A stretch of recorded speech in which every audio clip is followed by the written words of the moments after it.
Sunlight streams through the forest canopy, illuminating Bobby, a small, fluffy bunny, as he begins his journey. With a hop and a skip, Bobby carries a basket overflowing with carrots, his focus unwavering. Birdsong fills the air as Bobby continues along the path, driven by the promise of the big picnic.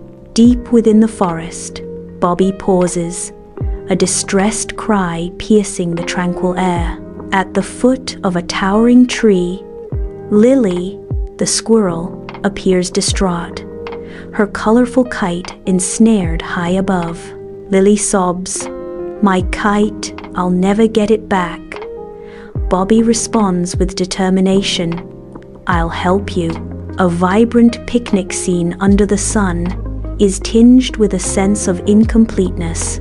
The animals erupt in cheers.